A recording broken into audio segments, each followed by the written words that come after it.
otros poderes judiciales y más ir incorporando miradas de otros países que nos enriquecen aún más con sus aportes.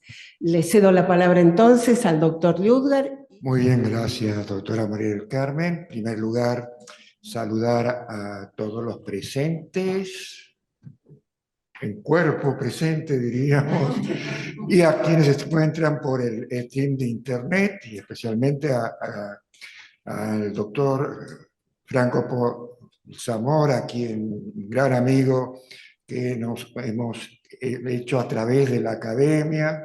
He tenido el gusto de participar en eventos realizados desde el Tribunal Plurinacional Constitucional de Bolivia, y donde siempre ha tenido esa iniciativa desde ese tribunal, también, como decía María del Carmen, de buscar intercambiar conocimientos a través del derecho comparado, a través de la jurisprudencia comparada y sobre todo en el aspecto latinoamericano, donde vamos construyendo un derecho común, los que estamos dentro del sistema interamericano. Por eso ha tenido el placer y el honor que acepte la propuesta de invitación que le realicé hace un mes atrás al doctor Franco Zamora, porque cuando hablamos de pluralismo jurídico, que seguramente él nos va a ilustrar, no lo habla solamente desde la mera teoría, lo habla de un país que seguramente en el mundo es vanguardia en la aplicación de estos conceptos, porque es la primera nación o país que expresamente se titula plurinacional. Esto es un problema que toca mucho al derecho, porque el derecho es un producto cultural, como todo producto de la razón. Y donde tenemos fuertes desacuerdos en el derecho es justamente cuando venimos de distintas culturas. Es el gran problema cuando hablamos de la universalidad de los derechos humanos que desvela Naciones Unidas, porque más allá del anhelo de universalidad, sabemos que en muchas regiones del mundo no lo aceptan tal cual es lo que son los contenidos del Corpus Juris Internacional, porque reclaman que no han aportado aspectos de sus derechos propios, como por ejemplo lo tienen nuestros pueblos originarios. Sabemos los problemas con el tema de los derechos humanos, con cuanto a su concepción en el derecho musulmán, o el derecho humano del derecho musulmán, y que hay continentes que todavía no han podido hacer un sistema continental como sí lo ha logrado, bien o mal, América, Europa y África. Por eso la idea era que nos cuente desde la experiencia, desde su vivencia, y sobre todo por el lugar de su función, de ser el presidente de un tribunal plurinacional que tiene la última palabra en materia constitucional en ese país, cómo se conjugan, cómo se trabaja dentro de esos climas de tolerancia y alteridad la cultura para que cada una pueda respetar y aceptar los postulados de derecho. Sabemos que el Estado tiene componentes de distintas naciones.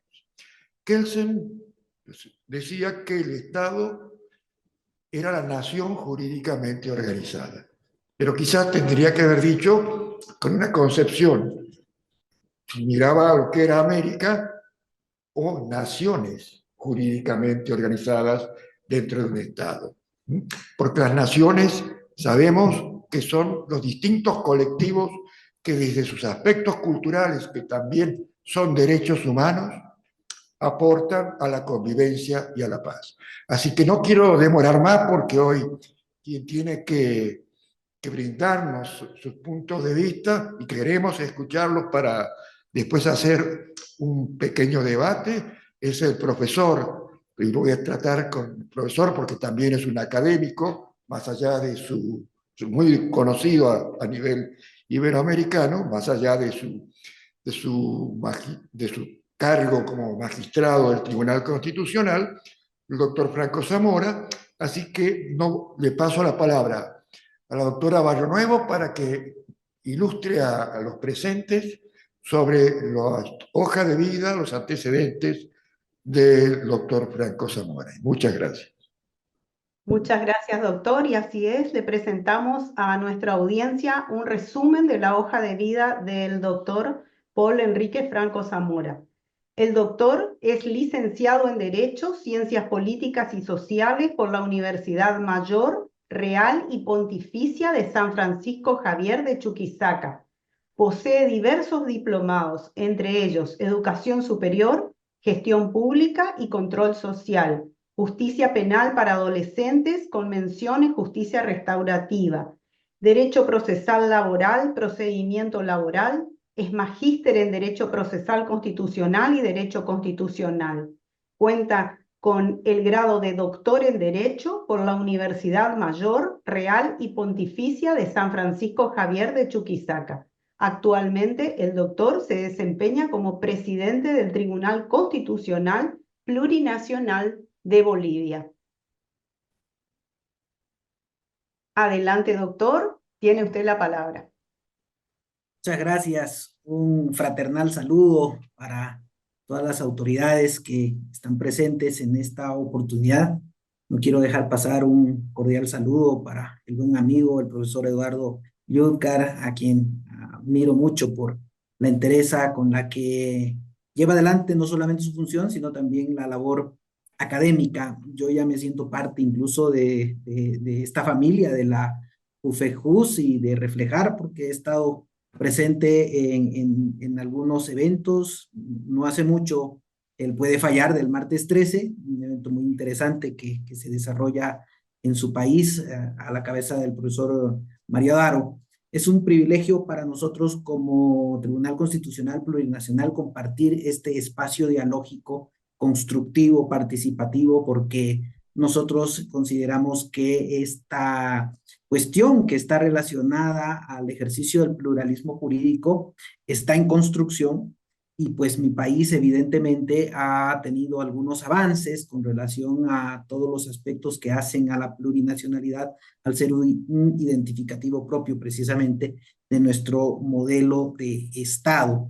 Nosotros venimos ya desde la Constitución de 2009 conociendo y viendo aspectos que están precisamente relacionados con la convivencia que debe existir con los pueblos indígenas originario campesinos, que en el caso boliviano pues son varios, son muchos, y pues producto precisamente del advenimiento y la aprobación de la Constitución Política del Estado, pues se ha ido desarrollando lo que en algunos ejes se conoce por ahora como un derecho plurinacional. Y voy a ir posando, tratando de hacer algo resumido para no cansar, y partiendo de algunas concepciones de repente introductorias, pero que podrían colocarnos de mejor manera en un espacio de debate precisamente para conocer lo que constituye en mi país todos estos aspectos que parecieran ser tan complejos en ordenamientos jurídicos que no tienen, como en el grado del pueblo boliviano, los pueblos indígenas originarios y campesinos, ¿no?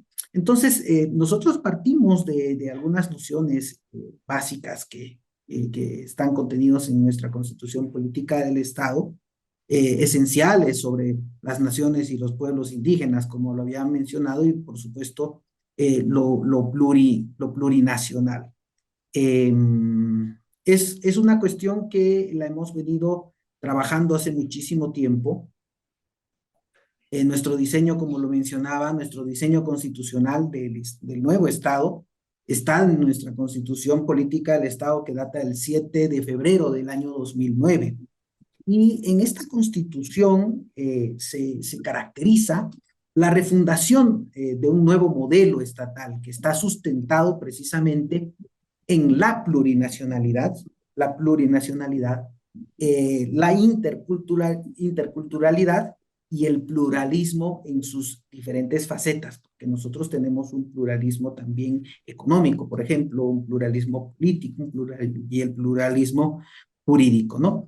Esta plurinacionalidad, esta interculturalidad y los pluralismos en sus distintas facetas están proyectados hacia la descolonización como ejes fundacionales que permitan caminar en dirección a una sociedad inclusiva, una sociedad calificada en nuestra Constitución como justa y armoniosa, sin discriminación, sin explotación, con justicia social, para la búsqueda de la consolidación de las identidades plurinacionales que están estructuradas bajo el proceso que articule precisamente la pluralidad, pero en unidad. Esta construcción del Estado plurinacional, conforme al preámbulo de nuestra Constitución, reconoce precisamente al pueblo boliviano con una composición plural.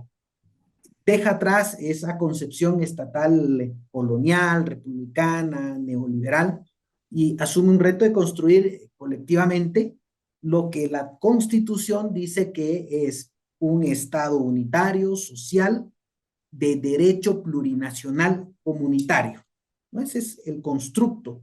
Fíjense que este constructo que contiene nuestra Constitución no lleva comas, está conjuncionado en una sola, Estado unitario social de derecho plurinacional comunitario, y por supuesto para el desarrollo de nuestros pueblos, ¿no? Entonces, esta plurinacionalidad podríamos decir que rompe la concepción en Estado-nación. Reconoce a los pueblos, a las naciones, a los pueblos indígenas originarios campesinos como naciones con capacidad para definir sus destinos en el marco de la unidad, ¿no? Y se interrelacionan en el mismo territorio, porque no estamos divididos, en el mismo territorio, garantizando que el fortalecimiento de sus identidades, de estas identidades plurinacionales. Entonces, la plurinacionalidad reconoce el derecho a la libre determinación de las naciones, pueblos indígenas, originarios, campesinos, su cultura, sus instituciones, la forma de promoción, la forma de gestión de su desarrollo como factor de cambio, como factor de desarrollo dentro de este proceso que denomina la Constitución como de descolonización y por supuesto de construcción de la plurinacionalidad que luego va a dar cabida en todo el desarrollo teórico, conceptual, normativo y jurisprudencial a esto que les decía en un principio, a un derecho plurinacional. Entonces, partimos de que estamos frente, como lo mencionaba el profesor Eduardo Juglar, frente a un Estado plurinacional, ¿no? Y la noción de Estado plurinacional se refiere a una concepción de organización estatal que reconoce y valora la diversidad cultural, la diversidad étnica, lingüística dentro de un mismo territorio. Fíjense que nuestra propia Constitución, por ejemplo, reconoce que como lenguas oficiales del territorio boliviano, 36, ¿no? Y para acceder a un cargo público, pues en el país se exige, por ejemplo, que por lo menos se tenga que hablar una de las 36 lenguas, aparte del español o castellano, ¿no?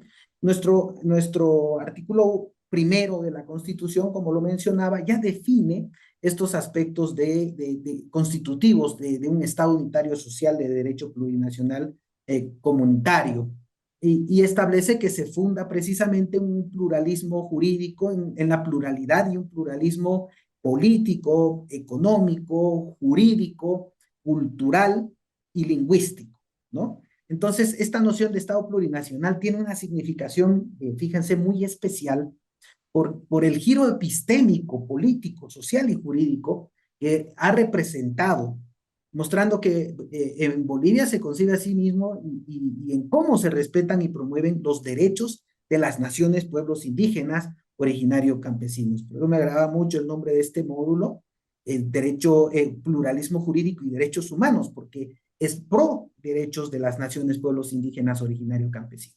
Entonces, la importancia del Estado plurinacional corresponde a su capacidad de reconocer y legitimar la coexistencia de diferentes grupos étnicos y culturales especialmente estas naciones, dentro de un marco estatal plural y promotor de su diversidad, ¿no? Este aspecto dentro de la constitución política dio este paso fundamental al reconocimiento antedicho, ¿no?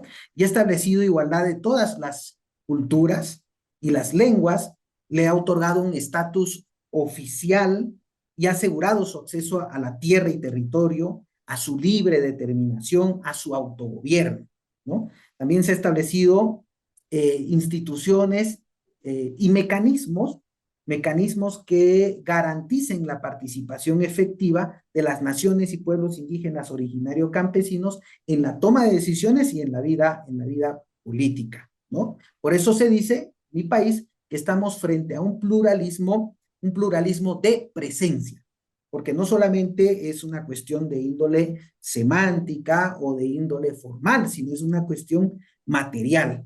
Bajo este concepto, respecto a la forma, por ejemplo, de administrar justicia, se ha reconocido formalmente que el Estado ha cedido el monopolio de la resolución de los conflictos mediante la justicia, el ejercicio de la justicia ordinaria a la justicia indígena originaria campesina, que viene a ser un elemento central para la materialización de su derecho de los pueblos de la autodeterminación. Decía un poco pluralismo de presencia, a manera de ejemplo.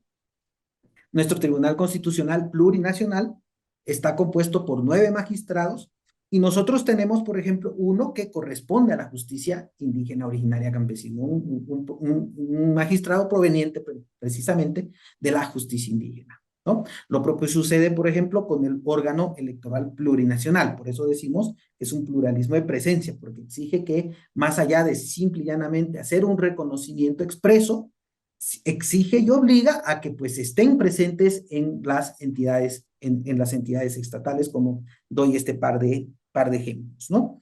Entonces, esta transformación, ya que he hecho colación a la configuración del Tribunal Constitucional, la propia transformación del Tribunal Constitucional a un Tribunal Constitucional plurinacional es la muestra de este giro que hemos emprendido, ¿no? Porque no solamente en la integración o conformación del tribunal como un magistrado indígena, sino también en su labor interpretativa y en su labor de protección de nuestra norma fundamental, de nuestra Constitución. Este tribunal tiene el mandato de realizar su labor también asegurando, a partir de lo plurinacional, de la diversidad cultural, de los derechos de las naciones, pueblos indígenas y campesinos. Entonces, el tribunal cuenta con una estructura que también está conforme a este nuevo giro. Tenemos, por ejemplo, una Secretaría Técnica y de Descolonización, que entre algunas funciones, a solicitud, por ejemplo, de algún magistrado, para resolver un caso concreto, elabora informes técnicos que los hace con criterios antropológicos e interdisciplinarios sobre los sistemas jurídicos de las naciones, pueblos indígenas, originarios, campesinos. Es más, muchas veces incluso se trasladan hasta el lugar, viven y conviven en la comunidad, un poco para ver cómo funcionan sus usos y sus costumbres, porque no olvidemos que nuestros pueblos, pues en el derecho indígena, no tienen un sistema escriturado, sino ellos se rigen por tradiciones, por usos, por costumbres, ¿no? Y no siempre está todo escrito, sino que más bien allí impera la oralidad frente a todo, ¿no? Incluso en el procesamiento de la solución de sus conflictos. Entonces, el Estado boliviano tiene estas características propias que lo están distinguiendo del resto, ¿no? Y la plurinacionalidad, insisto, es una característica esencial por la que se reconocen las naciones, pueblos indígenas, originarios, campesinos, no solo como un grupo étnico diferente, sino como componentes fundamentales de la diversidad cultural boliviana, ¿no? Además, distinguirles en una doble dimensión, como comunidades históricas con un territorio natal determinado que comparte lengua, comparte cultura, comparte costumbres en su territorio, y también como pueblos con capacidad propia para definir sus destinos en el marco de la unidad del Estado, ¿no? La Constitución ha sido muy cuidadosa, bueno, el constituyente ha sido muy cuidadosa en todo esto, colocar siempre en el marco de la unidad del Estado, porque la premisa es no promover la separación, sino más bien la unidad en el fortalecimiento y reconocimiento de las identidades culturales. Entonces ahí viene todo esto relacionado ya con la pluralidad o el pluralismo jurídico. La pluralidad jurídica, por ejemplo, según los autores bolivianos que han ido ya desarrollando textos, dan cuenta en común que el pluralismo jurídico refiere a la existencia de diversos sistemas jurídicos dentro de una misma porción geográfica y en un mismo tiempo, ¿no? Creo que es frecuente que todos manejemos esta concepción, ¿no? Que desde una perspectiva intercultural, diríamos que es este proceso intercultural basado en estos pilares que había mencionado, los resumo nuevamente: pluralismo igualitario, ¿sí? Porque el pluralismo jurídico promovido implica el reconocimiento a la justicia indígena originaria campesina en igualdad de jerarquía que la justicia ordinaria o la justicia formal.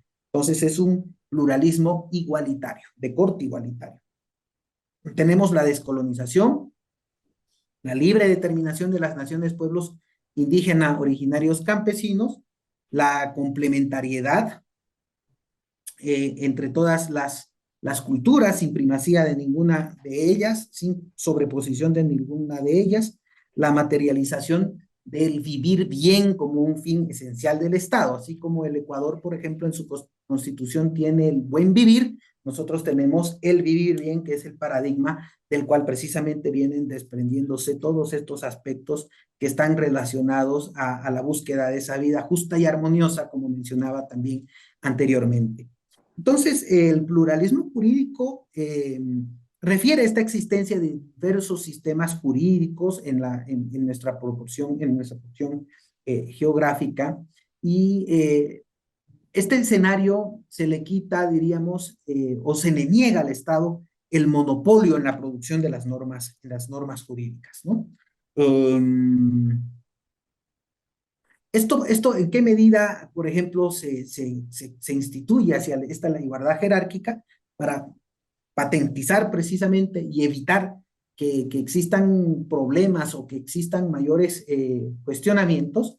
Es lo que les mencionaba, el artículo 179 de nuestra Constitución Política es precisamente el que establece e instituye esta igualdad jerárquica entre las jurisdicciones ordinaria y la jurisdicción indígena originaria campesina, ¿no? Entonces, la ordinaria es parte del derecho estatal, y pues tenemos a los pueblos indígenas, ¿no? Un aspecto tal vez un poco controvertido, muchos dicen que puede constituirse en la manzana de la discordia, pero fíjense que el 2009 a la fecha no hemos tenido problemas que podríamos establecerlos o denominarlos como graves, porque venimos avanzando en esta construcción, ¿no? Este mandato constitucional muestra la necesidad precisamente de esta construcción de un derecho plurinacional, que tiene que estar abocado a los sistemas jurídicos emergentes de la pluralidad de todos los pueblos que existen y naciones que existen en Bolivia, y que están precisamente conectados, interconectados a través de la interculturalidad, ¿no? Entonces, el Tribunal Constitucional Plurinacional ha tenido un rol preponderante, diríamos, ¿no? En todos estos aspectos, porque a través de la emisión de las resoluciones que ha venido emitiendo, ha ido construyendo precisamente y tratando de generar un equilibrio para posibilitar que se materialice el contenido de la Constitución Política del Estado, y pues evitar también el resquebrajamiento de las probabilidades que puedan existir de alguna confrontación. Se ha constituido un eje de equilibrio para que tanto los pueblos indígenas, las naciones y pues en su conjunto todo el pueblo boliviano siga yendo pues hacia adelante sin necesidad de estar concurriendo en problemas que puedan generar de una u otra forma un retroceso, y pues volvamos a la configuración estatal que teníamos antes de la Constitución Política del 2009. Entonces tenemos, a partir del ejercicio de la labor del control de constitucionalidad en el Tribunal Constitucional Plurinacional, sus sentencias, sus autos, todas sus resoluciones, una gama y una riqueza, diríamos, doctrinal y de desarrollo que pues está contenido en estas sentencias que muchas veces incluso se producen y se promueven precisamente por algunos aspectos que están relacionados a evitar los conflictos. No es una taza de leche, hay que asumirlo también. Hay conflictos de competencia y viene a constituirse una de las principales protagonizadoras, diríamos, de la carga procesal que enfrenta el Tribunal Constitucional Plurinacional. Porque no es igual emitir un fallo dentro de una habeas corpus, una acción de libertad, como se denomina en mi país, que en una acción popular que tiene que ver con derechos difusos y colectivos, más aún si están inmersos derechos de los pueblos indígenas y originarios campesinos, ¿no? Y al margen de ello, pues también tenemos nosotros la competencia para resolver los conflictos que se producen en la jurisdicción, entre la jurisdicción indígena originaria campesina y, por ejemplo, la jurisdicción agroambiental, que ve temas agrarios y temas medioambientales, o en los conflictos que se suscitan entre la justicia ordinaria o formal y la justicia indígena originaria en cuestión de algunos delitos, por ejemplo, ¿no? Que se cometen. Entonces, es una cuestión bien compleja todavía, pero como lo decía, toda esta cuestión ya viene siendo sistematizada y está contenido dentro de las sentencias que ha hecho el Tribunal Constitucional, bueno, que viene desarrollando el Tribunal Constitucional Plurinacional de Bolivia, ¿no?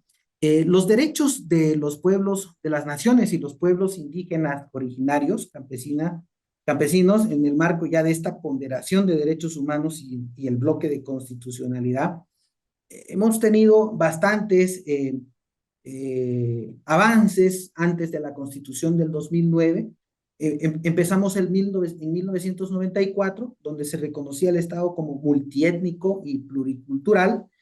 Se reconocía toda la influencia proveniente y contenida dentro del convenio 169 de la Organización Internacional del Trabajo sobre los Pueblos Indígenas y Tribales, que se aprobó el año 1989, y pues bajo esta base y a través de una marcha reivindicatoria, como se denomina aquí en el país, una marcha por el territorio, la dignidad y la vida, que se dio en 1989 también, ya los pueblos indígenas de tierras bajas empezaron a generar la reclamación que ellos consideraban legítima sobre sus derechos, y a partir de ello se ha venido hablando sobre la reconstrucción de los movimientos indígenas, no solamente en Bolivia, ¿no? Sabemos que este aspecto ya viene trazándose en todo nuestro continente, y de ahí en más hemos tenido ya pues la construcción de algunas aglomeraciones que han venido dándose y que han promovido la unidad de nuestros pueblos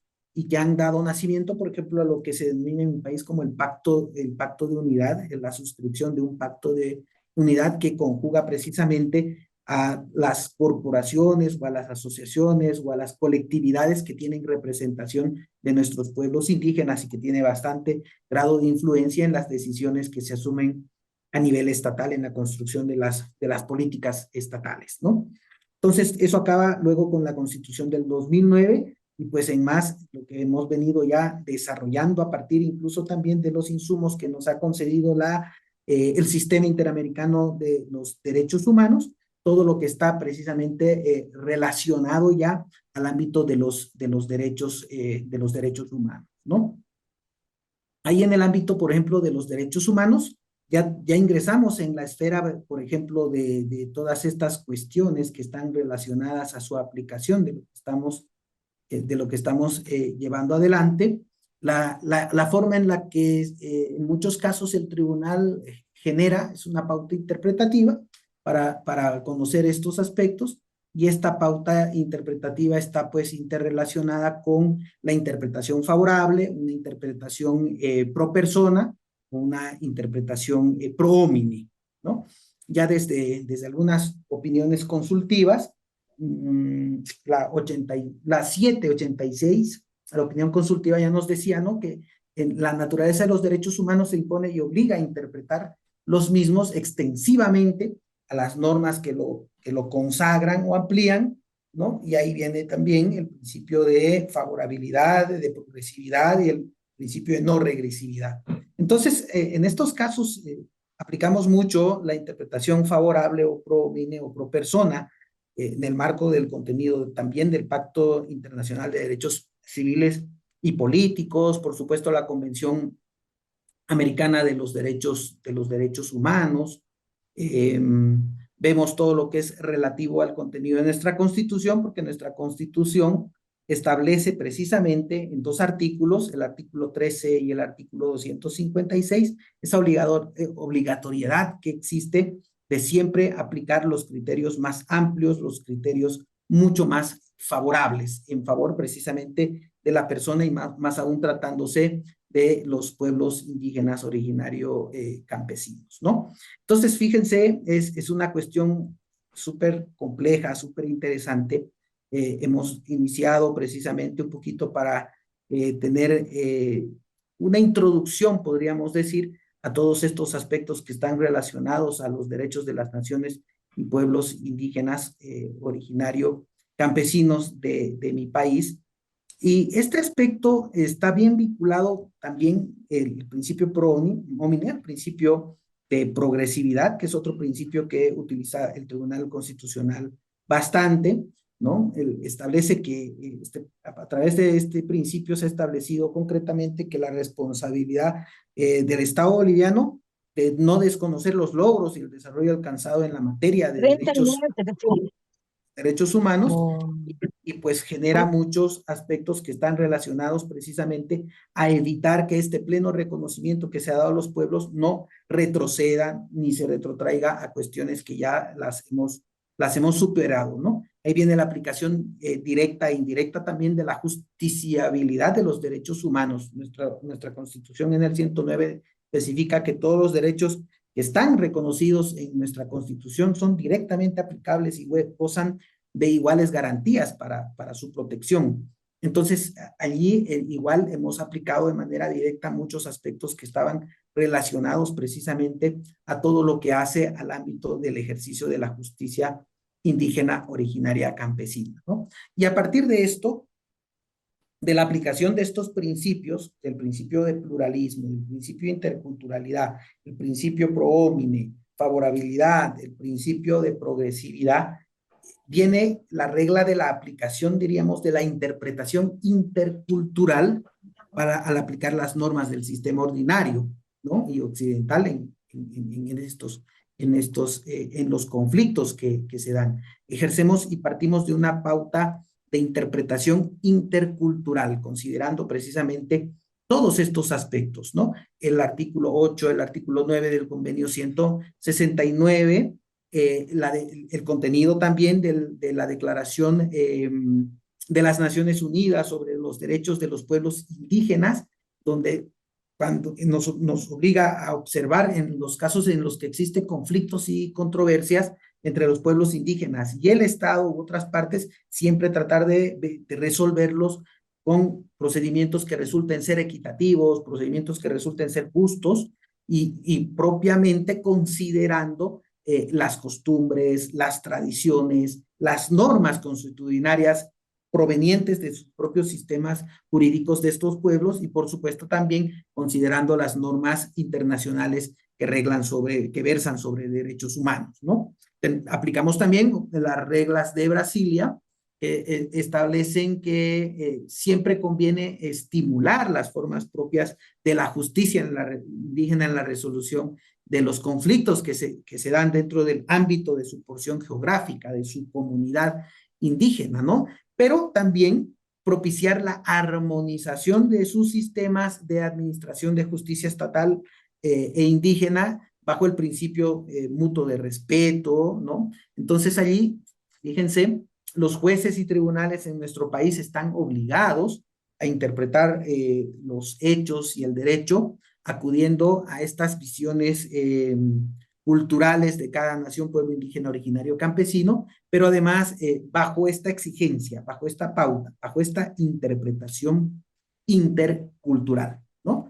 Y allí, por supuesto, integra la interpretación intracultural favorable, ¿no? El reconocimiento desde ya de la identidad cultural de las naciones, pueblos indígenas, originarios, campesinos y de su jurisdicción, que ha dado lugar a que el Tribunal Constitucional Plurinacional establezca parámetros de interpretación plural e intercultural, como lo decía, a partir de la nueva configuración del Estado plurinacional, ¿no? Bajo el concepto de sus principios, de sus valores, de sus fines y sus derechos que están establecidos en la Constitución política del Estado, ¿no? Entonces, esta interpretación intracultural propende a que las decisiones emanadas de las naciones y pueblos indígenas originarios campesinos sean entendidas a partir desde su propia cosmovisión, desde su propia realidad cultural y de acuerdo a sus valores y, por supuesto, al ejercicio de su propia cultura, ¿no? Entonces, se ha definido que bajo este contexto resulta que la existencia, por ejemplo, de estos grupos son de atención prioritaria, ¿no? Y dentro de los pueblos indígenas originarios campesinos que son de atención prioritaria en el marco de estas cuestiones referidas, pues gozan de un enfoque reforzado, las mujeres, las niñas y los niños y adolescentes, las personas con capacidades diferentes, las personas adultas mayores, que se encuentran dentro o al interior de las naciones, pueblos indígenas, originarios, campesinos, y por tanto aquí es necesario hacer una interpretación intracultural favorable por tratarse precisamente de personas que están dentro de los grupos vulnerables, conocidos como vulnerables o de atención prioritaria, y más aún con esta protección reforzada por tratarse de pueblos indígenas o originarios campesinos, ¿no? Otro aspecto que toca bastante y que muchas veces ha dejado algún debate es el de la autoidentificación.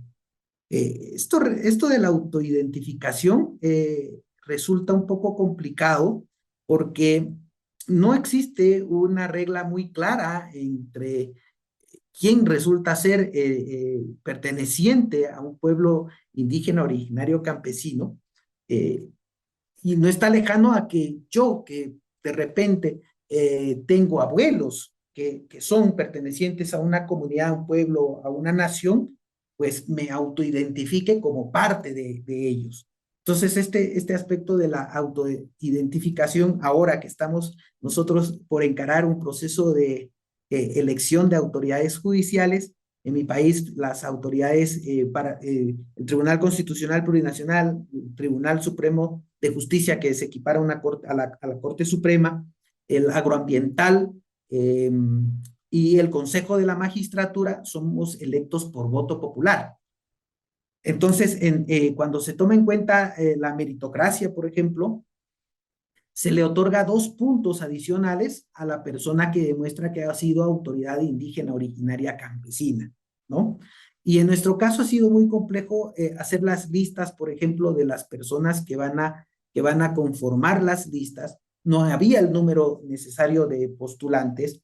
La norma de convocatoria para este proceso eleccionario preveyó que en caso de que no se alcanzara a los puntos mínimos requeridos, pues podía uno considerar para la conformación de la lista a autoidentificados como indígenas. Entonces, un poquito estamos viendo que hay alguna especie de tergiversación con relación a eso por la mala utilización de algunas personas que pues para sacar una situación de ventaja están autoidentificándose, pero pues eso también genera, como les decía, mucho debate, porque le decían, pero si tú toda tu vida has vivido aquí en ciudad, aquí en capital, yo le decía, bueno, pero fíjense, mi abuelo y mi abuelo pertenecen al grupo indígena y pues yo me autoidentifico como parte de ello.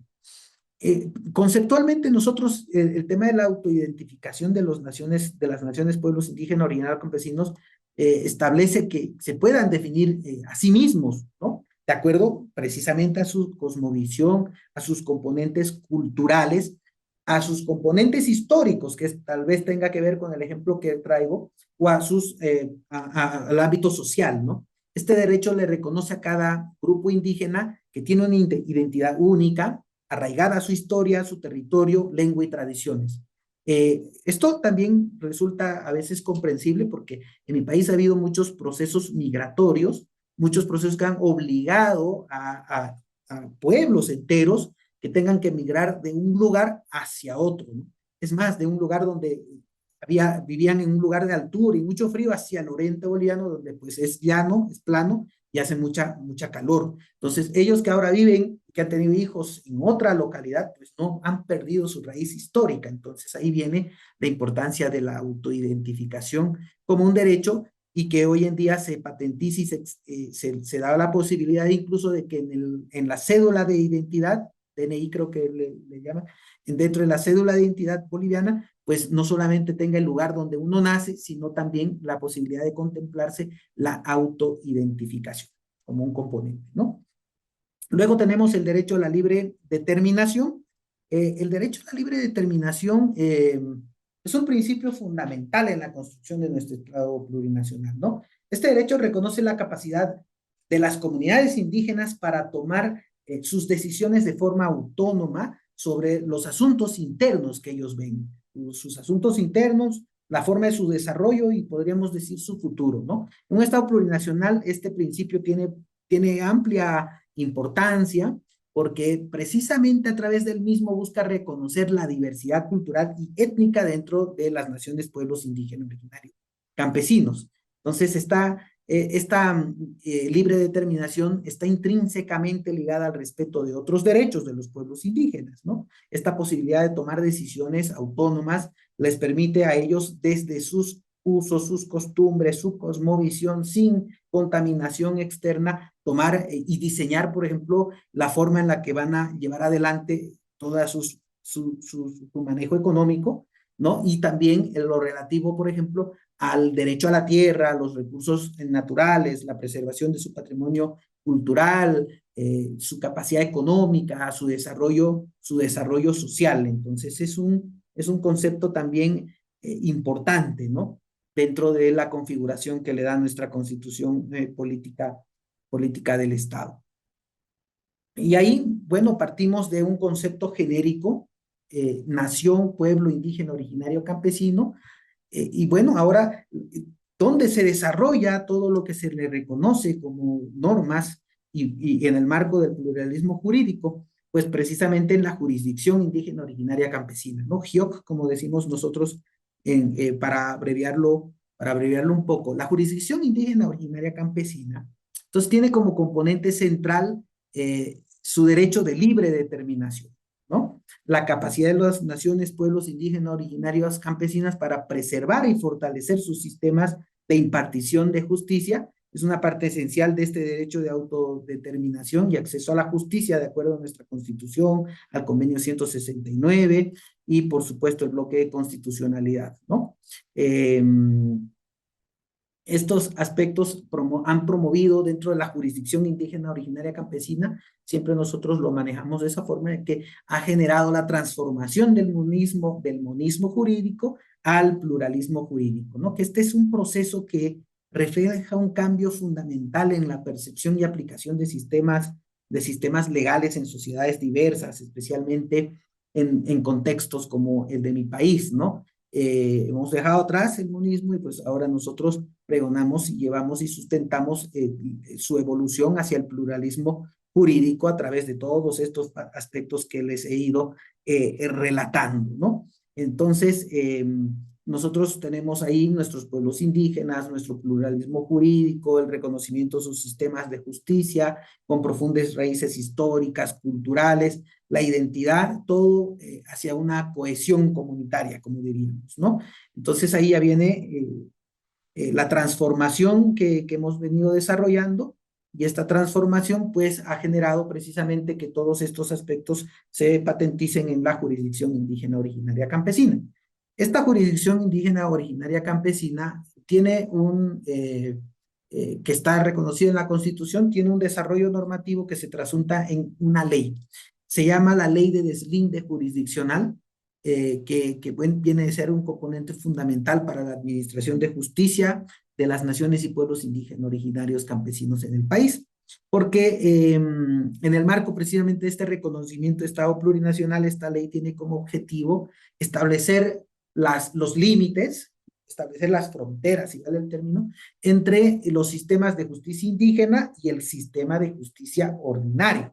Entonces aquí, obviamente en esta ley, reconociendo y respetando la diversidad cultural y jurídica del país, es la ley que delimita, podríamos decir, hasta dónde funciona la jurisdicción indígena originaria campesina y pues dónde es competente la justicia ordinaria o la justicia formal. Entonces, esta ley de deslinde jurisdiccional establece, por ejemplo, que debe de existir 3 aspectos fundamentales para que se pueda determinar de quién resulta ser la competencia para el conocer y resolver un determinado conflicto, ¿no? Tenemos, por ejemplo, el ámbito de vigencia personal, es el primer elemento. El ámbito de vigencia personal se encuentra, que es el que se refiere al sujeto, podríamos decir en términos sencillos, ¿no? A la persona a la cual se encuentra en el conflicto con otra persona. La vigencia territorial es el lugar donde se ha suscitado o se han producido los efectos del hecho, y la vigencia material que corresponde precisamente a la materia sobre la cual se va a regir. Esta propia ley de deslinde jurisdiccional, por ejemplo, excluye de manera explícita algunas materias que no puede conocer la jurisdicción indígena originaria campesina. Aún así, en la comisión de un ilícito, por ejemplo, hubiese sido partícipe un integrante de esa nación contra otro integrante, esté dentro de ese territorio, ¿no? ¿Por qué? Porque en el campo de la vigencia material, estas cuestiones están, como lo menciono, explícitamente excluidas. Por ejemplo, narcotráfico es propio del conocimiento de la justicia ordinaria, trata y tráfico de personas, corrupción, terrorismo, delitos tributarios, todos estos delitos, los delitos contra niñas, niños y adolescentes, violación, asesinato, homicidio, estos delitos no los puede conocer la justicia indígena originaria campesina, están excluidos de la vigencia material. Al igual que en materia civil, por ejemplo, algunas cuestiones que están relacionadas al derecho propietario, lo propio en el derecho laboral, derecho de hidrocarburos, derecho internacional privado, etcétera, ¿no? Entonces, la competencia material se establece, pues, partiendo y verificando de qué son los aspectos que han sido excluidos a través de la ley de deslinde jurisdiccional para que no sean de conocimiento de la justicia indígena originaria campesina. Entonces, cuando existe una lucha, diríamos, ¿no? Entre quién tiene la competencia para conocer un determinado asunto, ahí se suscita precisamente el conflicto de competencias. Este conflicto de competencias, ¿quién lo resuelve? Lo resuelve el Tribunal Constitucional Plurinacional. Este conflicto de competencias lo resolvemos en el Tribunal Constitucional Plurinacional en sala plena, y pues en sala plena establecemos y definimos quién tendría la competencia precisamente a partir de todo el entramado que tiene la Constitución Política del Estado, el bloque de constitucionalidad, la jurisprudencia, los usos, costumbres, etcétera, etcétera. Sobre todo los aspectos relacionados a la ley de deslinde, pues lo decide el Tribunal Constitucional Plurinacional. Otra atribución importante que tiene el Tribunal Constitucional Plurinacional en mi país es que tenemos nosotros una sala especializada. En este momento, el tribunal se conforma por 4 salas. Una sala, la cuarta, es la sala cuarta especializada. ¿Por qué especializada? Porque esta sala, de acuerdo a la Constitución, la ley del Tribunal Constitucional, tiene la atribución de conocer consultas que hacen autoridades indígenas originarias campesinas.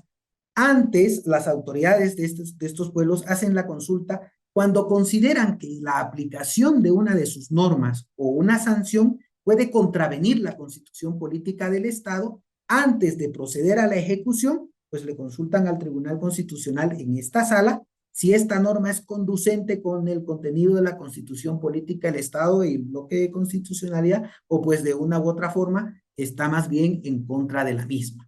Entonces, a partir de las sentencias que ha emanado precisamente esta sala, se ha desarrollado, por ejemplo, que el debido proceso, ¿no? Debe estar presente, el debido proceso en todos los aspectos que hacen a el desarrollo de la justicia indígena originaria campesina. Y no es un debido proceso como el que comúnmente nosotros conocemos y aplicamos al desarrollar en el marco del acceso a la justicia los conflictos que nos llegan a nuestro conocimiento, sino es un debido proceso en perspectiva intercultural, porque como les decía, por ejemplo, ellos tienen mecanismos totalmente diferentes y en muchos casos, yo diría el 90% del país son orales, ¿no? Entonces aquí no hay mucha chicana, como decimos comúnmente nosotros, no hay mucho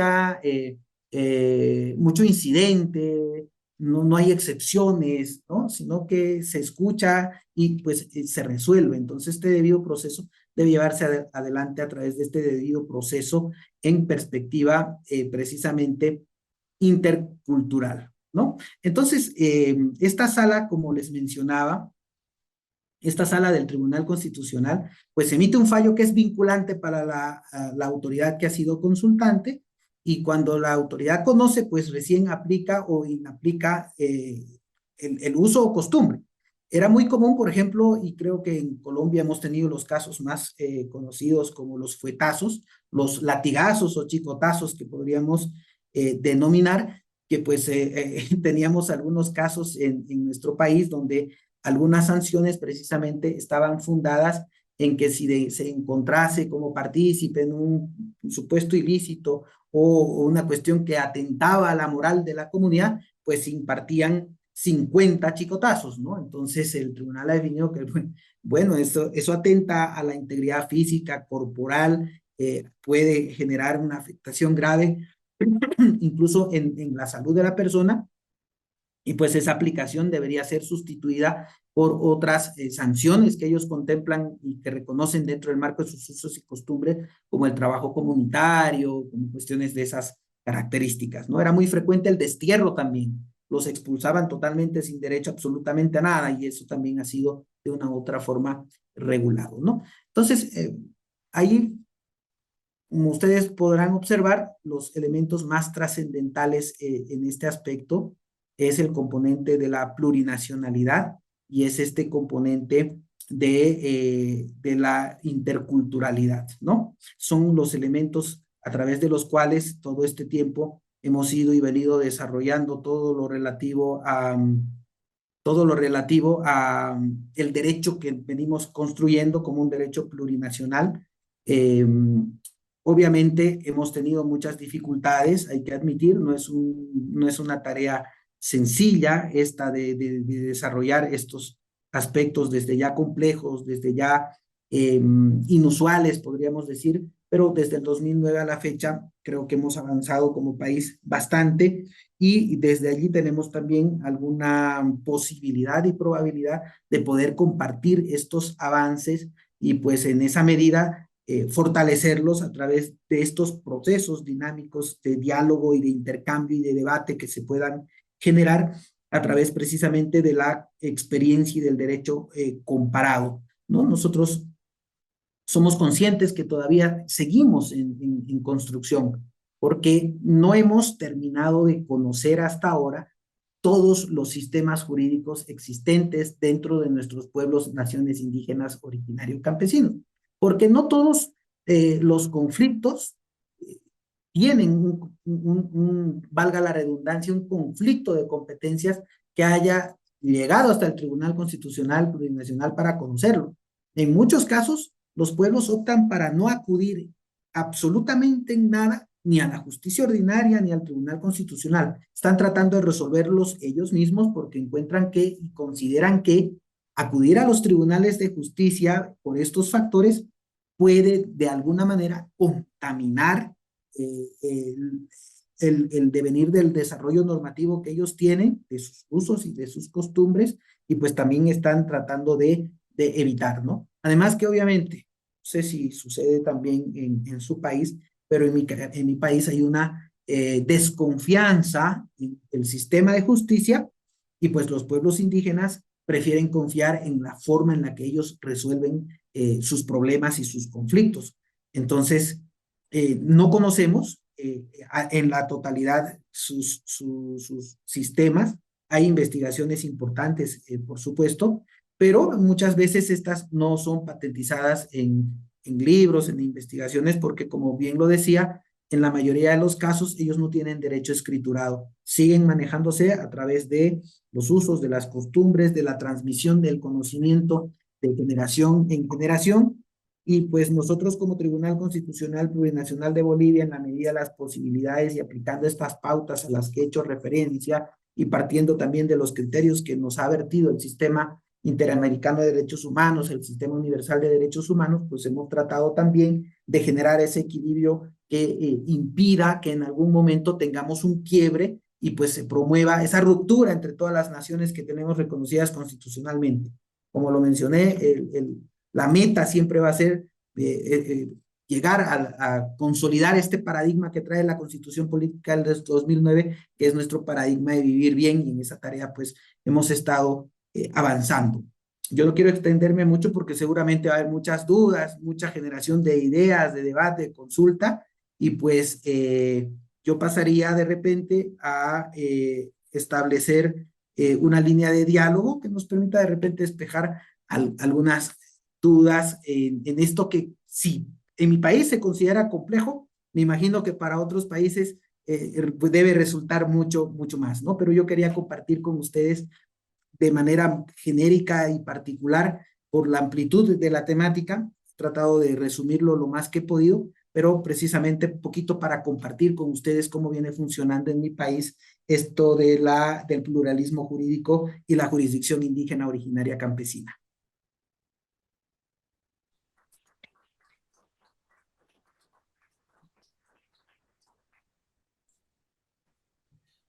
Bueno, muy bien, muchas gracias, profesor. Ha sido excelente su ponencia y sobre todo clara para un tema tan complejo como usted mismo lo ha dicho. Y vamos a abrir ahora un pequeño diálogo, que esa es la pretensión de este conversatorio. Va cada uno ahí, quien va a colaborar con nosotros, va a ser la doctora Barrio Nuevo. Vamos levantando la mano o pidiendo la palabra. Y bueno, pero como uno tiene la ventaja de coordinar el evento, voy a comenzar con la primera. Escuchaba atentamente la referencia a que hay 36 lenguas, incluida la lengua española, en Bolivia, 36 lenguas que pertenecen a una misma cantidad de naciones, entiendo, y en donde eso da a presumir de que también ese derecho propio no es un derecho propio, cuando hablamos del derecho propio indígena, único, que tiene sus variaciones según el pueblo de que se trate, y muchas veces en los viajes que he hecho a Bolivia me comentaban que incluso a veces no son muy amistosas las relaciones de los pueblos de montaña con los pueblos del valle. No sé si es algo folclórico o efectivamente es así, lo que por ahí puede generar también esos conflictos de primacías y supremacías también, esas culturas. Ahora, cuando tiene que resolver estas cuestiones que se da de colisión entre estas pautas de derecho, y se tiene que pedir el Tribunal Constitucional la sentencia, la decisión, ¿sale en una sola lengua o sale en variadas lenguas según los sujetos y pertenencias de los sujetos involucrados en esas cuestiones? Esa es la pregunta que le formulo, profesor Franco. Muchas gracias. Bueno, por ejemplo, voy a partir de un concepto muy usual, que se aplica más en materia procesal penal. Cuando se está llevando adelante un juzgamiento en contra de una persona que proviene a un pueblo indígena originario campesino, existe pues la regla de que se le debe otorgar un traductor o intérprete para que esta persona sea asistida de manera adecuada y pues entienda y comprenda el desarrollo que se está haciendo con relación a su causa. En el marco del debido proceso, el derecho a la defensa material, porque antes pues le asignaban el abogado defensor, no tenía la capacidad de transmitirle a su propio defendido qué estaba sucediendo, y pues ahí se ha encontrado que había un estado absoluto de indefensión, y el Tribunal Constitucional ha ordenado que en esos casos siempre debe conferírsele u otorgársele el traductor o intérprete. Ahora, en el caso del tribunal, esta ha sido una discusión frecuente. Nosotros no tenemos muchas resoluciones que hubiésemos traducido al idioma de los accionantes o los demandantes. Tenemos algunos casos, hemos tenido la necesidad, por ejemplo, dentro del marco de un conflicto en Pueblo Aymara, de ordenar que, por la relevancia, diría yo, y la connotación de la sentencia, la necesidad de que se haga en el idioma originario del pueblo aymara. También tuvimos una oportunidad de ordenar en el idioma quechua y en el idioma de tierras guaraní, de guaraní, ¿no? Que es muy similar prácticamente al paraguayo. Es en los únicos 3 idiomas donde hemos tenido necesidad de establecer las sentencias. Uno, que la mayoría de las acciones a nosotros nos llegan en español, ¿sí? Nos llegan en español. Dos, la mayoría de los pueblos pues hablan el español y su lengua, ¿no? Desde el 2009 han ido más bien tratando de rescatar nuevamente la posibilidad de comunicarse con su lengua, pero bueno, cuando tienen la necesidad de salir a la ciudad, pues evidentemente en las ciudades no todos hablan la lengua del pueblo de la nación. Entonces ellos han tenido más necesidades, diríamos, que los citadinos de comunicarse en el idioma español. Los que tenemos dificultades somos nosotros cuando vamos a las comunidades, ¿no? Nos resulta muy dificultoso porque son 36 lenguas, obviamente es muy complejo, muy difícil. Lo que sí, como una política institucional de esta gestión que ya concluye, hemos traducido ya a 15 lenguas la Constitución Política del Estado, un poco para tratar de también que ellos conozcan el contenido de la Constitución en su lengua, y de una u otra manera también promover que también no se pierda su identidad cultural, que se trasunta también en lo lingüístico, ¿no?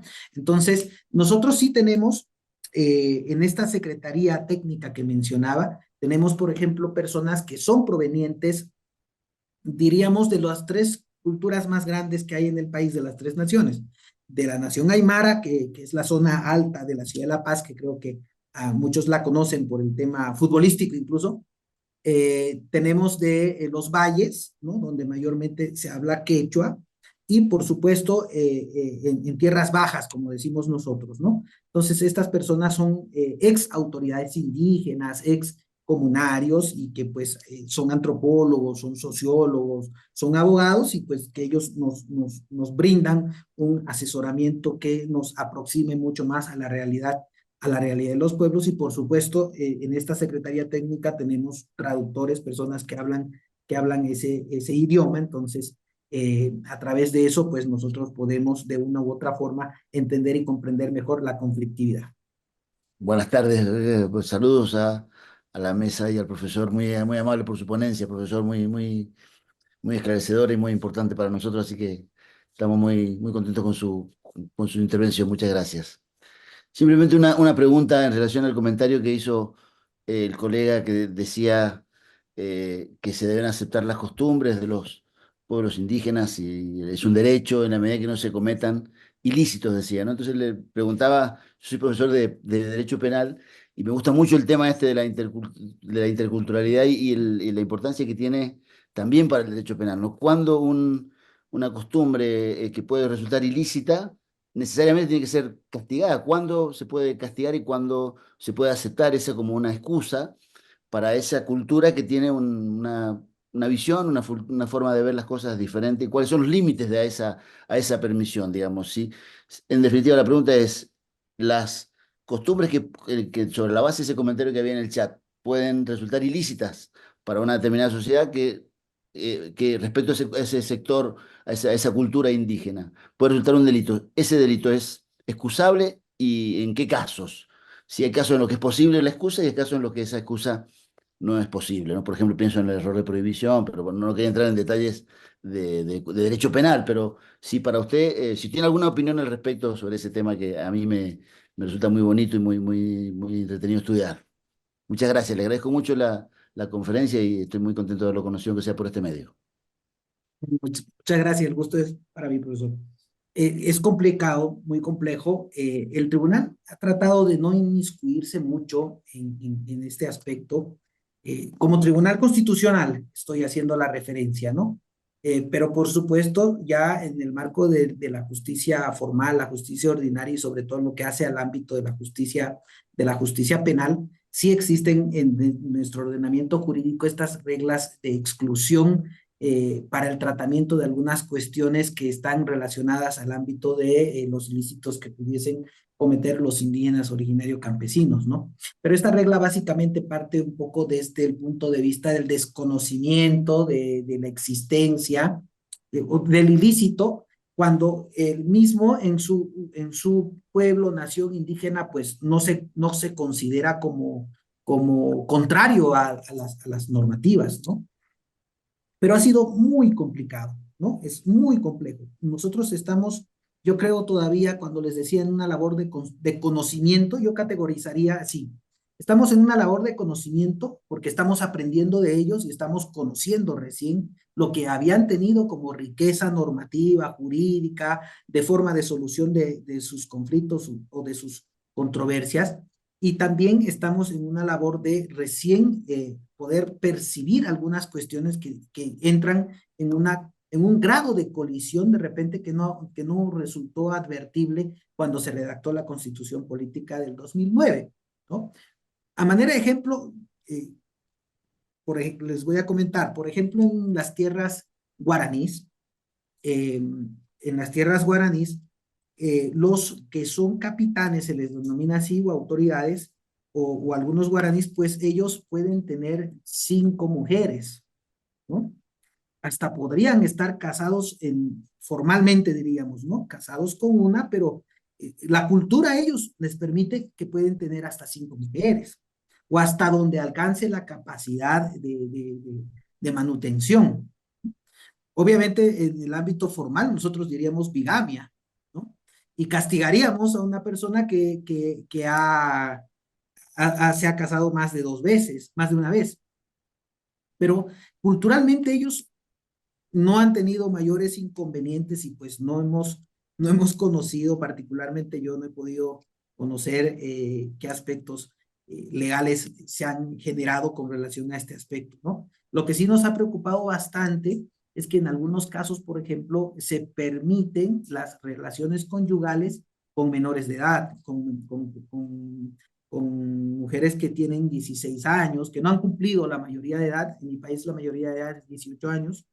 Y en estos casos, en comunidades que a veces se encuentran aisladas, pues vamos a encontrar mujeres que han dado a luz a sus 16 años, a sus 17 años, a sus 15 años, ¿no? Entonces, esos aspectos son los que han estado investigándose, viendo qué mecanismos se pueden ejercer, por ejemplo, para promover que en el marco de su propia cultura, pues de una u otra forma se vea de proteger a la minoridad, proteger a las niñas, a las adolescentes, y claro, en la justicia formal, como diría el profesor que hace la consulta, nosotros diríamos, bueno, desde ya es una violación, es menor de edad, pues ya estamos frente a un ilícito penal, pero en la comunidad, pues nadie sale como ese aspecto no es un ilícito dentro del marco de sus usos y costumbres, y son comunidades, diríamos, lejanas, donde ni siquiera tenemos buena señal ni comunicación, pues para ellos, como es una cuestión de índole normal, no ha existido un problema de trascendencia tal que haya meritado de repente un mayor análisis, ¿no? Hemos conocido que existen estos problemas y con seguridad deben haber mucho más, pero todavía no hemos tenido una grave afectación, diríamos, que nos tenga que obligar como Estado de repente a generar un grado de intervención, porque en las comunidades, pues, ellos, mientras menos intervenga en la justicia ordinaria, aparentemente, son muchos más tranquilos y más felices, ¿no?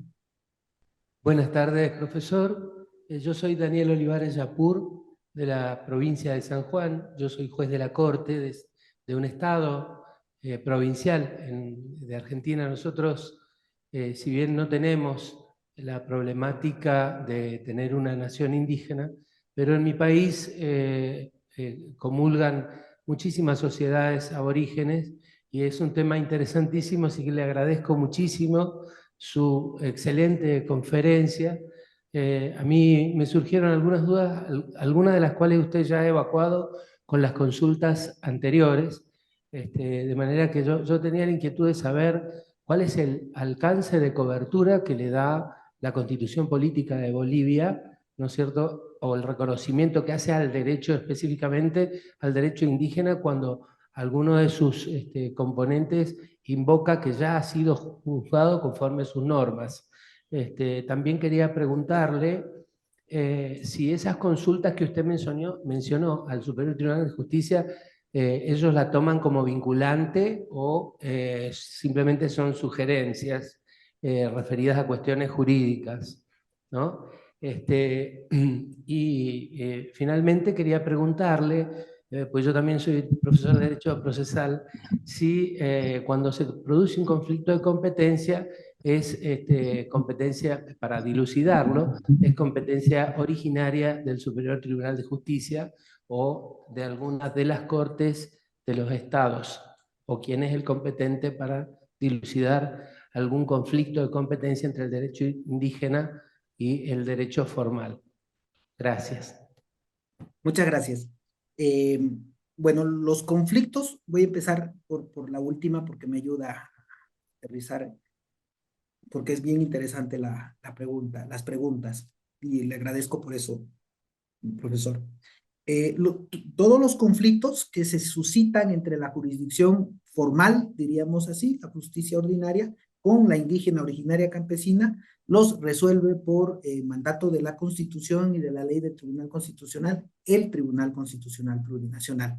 Todos estos conflictos llegan al tribunal y nosotros, pues, partiendo de todo el contenido de la Constitución, el conocimiento de los usos y costumbres y nuestra propia jurisprudencia, pues resolvemos y otorgamos la competencia, ya sea a la justicia, a un juez penal, a un juez civil, por ejemplo, o a la comunidad o al pueblo o a la nación. Nosotros resolvemos estos aspectos. Cuando existe la consulta, antes de emitir la sanción, la ejecución de la sanción al Tribunal Constitucional, evidentemente esta resulta ser vinculante, obligatoria, y pues no se pueden apartar de ella, ¿no? Entonces, lo que se define en la sala especializada del Tribunal Constitucional Plurinacional es lo que debe cumplir la autoridad indígena que ha formulado la consulta, establece tajantemente y explícitamente la norma, que es la misma, es vinculante.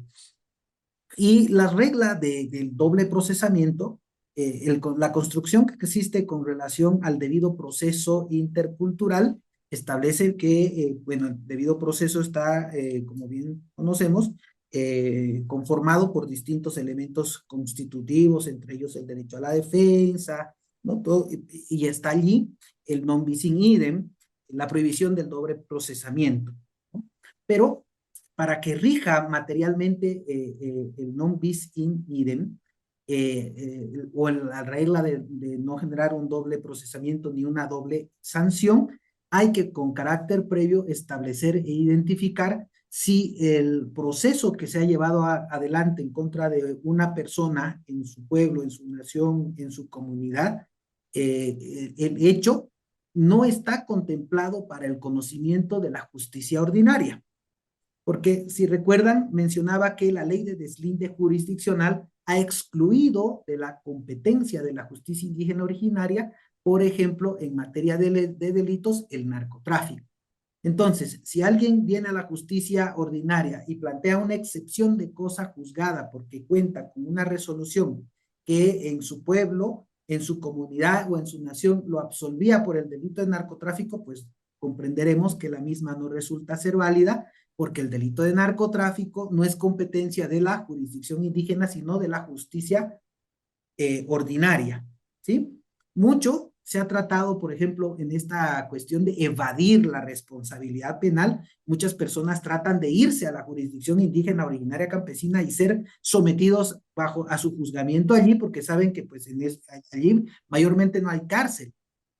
Siempre son trabajos comunitarios, son multas, son ese tipo de sanciones y pues incluso algunas autoridades, que ha sido noticioso el hecho, han pretendido ampararse en la justicia indígena para no ser sometidos a la justicia ordinaria.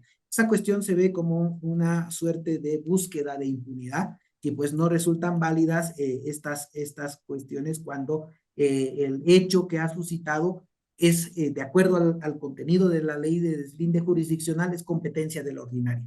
Pero si era competencia, no estaba excluida por la ley de deslinde jurisdiccional este hecho, este ilícito, pues es válida como cosa juzgada y se da lugar a la excepción de cosa juzgada.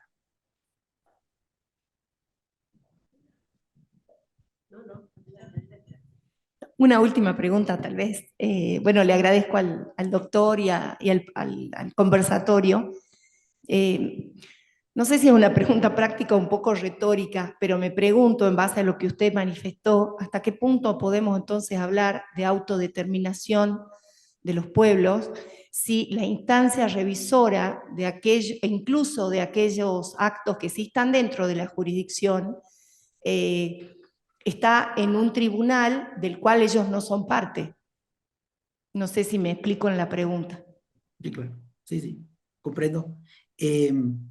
Precisamente bajo esa concepción de precautelar la autodeterminación y todos los aspectos que he podido desarrollar de manera muy rápida, es que mencionaba que nosotros, al margen de concebir el pluralismo como un pluralismo igualitario, porque la Constitución coloca a la justicia indígena y a la jurisdicción ordinaria en igualdad de jerarquía, y pues promueve en el ámbito de la búsqueda de la igualdad que se generen condiciones para también materializar este principio, es que se ha venido a dar el pluralismo de presencia.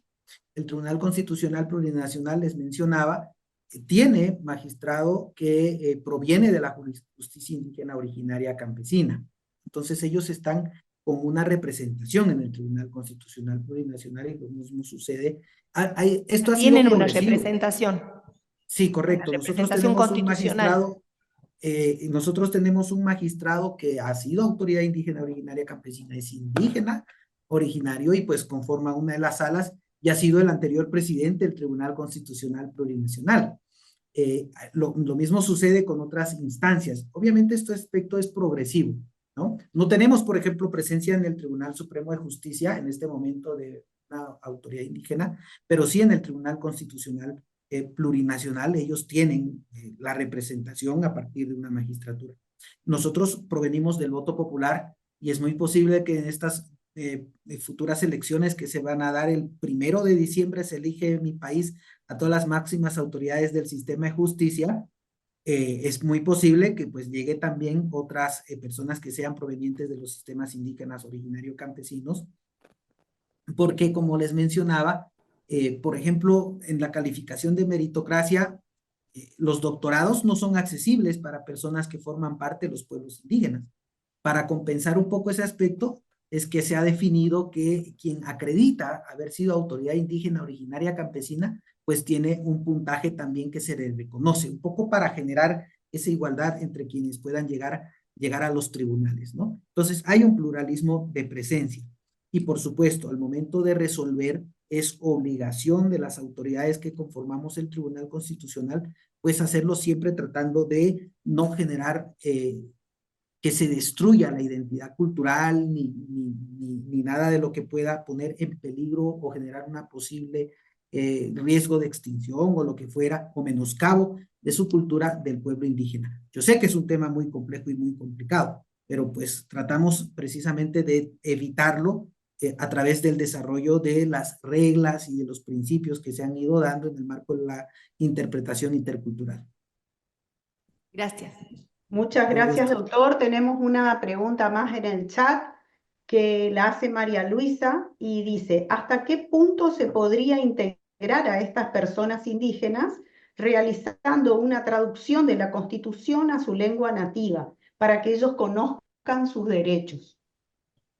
Es muy difícil porque nosotros lo hemos adoptado como una política institucional más con el fin de promover a las diferentes instancias que traten de conocer un poco más la cultura de los pueblos, pero también interiorizarlos a ellos de cómo funciona en la justicia ordinaria, ¿no? Puede ser que nosotros la hubiésemos traducido a un determinado idioma y nunca la lean. Entonces, de repente el ejercicio puede resultar infructuoso, pero creo que la voluntad un poco de ir contagiando, de que hay un interés y tenemos que evolucionar e integrar de mejor manera estos aspectos, ha promovido que quienes hablan este idioma puedan, por ejemplo, hacer papelógrafos, murales, o si han tenido la oportunidad de usar una computadora, que sus diapositivas también recojan el texto de la Constitución en el idioma que ellos conocen. Conflictivo, porque también hay que tomar en cuenta que muchos en los pueblos más lejanos, diríamos, en algunos casos no saben leer, ¿cierto? No saben leer. Pero aquí, por ejemplo, el promotor, el activista que ha podido dirigirse o llegar hasta ese lugar, pues tiene la Constitución en el mismo idioma y le da una facilidad de comunicación. Entonces, esta política institucional ha sido para promover un poco que el resto de las instancias estatales también se preocupen y traten de ver cómo mejoramos este aspecto desde el punto de vista cultural e inclusivo, ¿no? Tal vez se pueda considerar como que, bueno, en vano están traduciendo si no tienen un efecto. Yo creo, yo les confieso, el efecto, más allá de que ha tenido un grado de impacto, también la política institucional ha sido que generemos que el resto de las instancias pues promuevan que todo su material también pueda estar redactado en el idioma del que van a capacitar. Y el órgano electoral ha empezado a recoger esta iniciativa y pues las cartillas informativas hoy en día ya no solamente están en español o en los 3 idiomas que son más frecuentes en el país, el aymara, el quechua y el guaraní, sino también han tratado de que para cada pueblo tengan cartillas informativas en su idioma. Muchas gracias, doctor. ¿Puedo hacer una última pregunta, Alejandra? Profesor Por Zamora, supuesto, por supuesto. gracias. Muchas gracias por su exposición. Realmente una complejidad clara, porque nos ha aclarado muchos conceptos. Y en ese marco, y desde el rol que hoy me toca desempeñar dentro de un marco de capacitación, quería preguntarle, en cuanto a usted nos habló de un debido proceso en perspectiva cultural. Sabemos que lograr las perspectivas en los distintos contextos es muy difícil. Y mi pregunta va dirigida a saber si el Poder Judicial de Bolivia cuenta con espacios de capacitación para sensibilizar sobre esas perspectivas. Me imagino que debe ser muy difícil por la cantidad de espacios diferentes, pero creo que podía ser muy enriquecedor también. Esa es mi pregunta. Si lo tienen, bueno, saber cómo funciona. Nosotros tenemos del país la Escuela de Jueces del Estado, que es la que se encarga precisamente de generar un grado de especialización, si vale la terminología, en quienes optan para ingresar a la carrera judicial. En estos espacios, precisamente, ellos han recogido algunas experiencias y también la jurisprudencia que emana no solamente del Tribunal Constitucional, sino también de la justicia formal y la justicia ordinaria, y pues tratan de encontrar algunos parámetros que puedan ayudar a generar la construcción del debido proceso intercultural. Esto no está acabado. Insisto, es un trabajo progresivo. Hemos tenido una fase y etapa de conocimiento y hoy en día estamos tratando de, en base a todos esas experiencias, pues de construir un derecho pluridimensional. Allí, por ejemplo, se pudo advertir el tema de la necesidad del intérprete. Muchas veces ellos no tienen excepciones, no tienen incidentes, sus instancias no se agotan en 3, en 2. Muchas veces una sola asamblea podría determinar lo que se va a generar como solución a su conflicto. Entonces allí muchas veces no existe la doble instancia, ¿sí? Pero sí, por ejemplo, la obligatoriedad que tienen de conferirle el uso de la palabra, de promover que pueda presentar testigos, y eso depende también del lugar donde nos encontremos, porque es tanta la diversidad que tenemos nosotros en el país que ella no se agota en las 36 lenguas reconocidas en la Constitución Política del Estado. Entre comunidades, pueblos, comunidades, es posible que tengamos más de 400 sistemas jurídicos que están vigentes. Entonces, imagínense recopilar toda la información de cada uno de ellos y pues generar un debido proceso genérico, resultaría un poco también atentatorio de repente a la identidad y a la cultura y a los usos y costumbres que tienen cada uno de ellos. Entonces, por eso es un debido proceso intercultural, porque tiene que tomar en cuenta la cultura de cual proviene el conflicto. Muchas gracias, doctor. Le vamos a dar las palabras de cierre al coordinador, doctor Eduardo Yudgar. Muy bien, bueno, estimado querido amigo profesor Paul, muy agradecidos, todo lo que componemos reflejar. Aquí está la doctora Battaini, presidenta de este instituto, están varios jueces, colegas de cortes y superiores tribunales de justicia de distintas provincias, y la verdad que ha sido brillante su exposición, nos ha clarificado muchos conceptos, sobre todo porque aquí en la Argentina no tenemos todavía esa conciencia plurinacional, aunque nuestra Constitución Nacional tiene un artículo muy claro que a veces no lo queremos mirar, lamentablemente, que es el artículo 75, inciso 17, en el cual claramente reconoce la preexistencia de nuestros pueblos originarios y por lo tanto reconoce y protege y pide el respeto de su cultura. Y a veces no lo hacemos, y a veces somos los poderes judiciales los que también omitimos tener presente que también es un mandato constitucional y que la Constitución no se le interpreta con beneficio de inventario.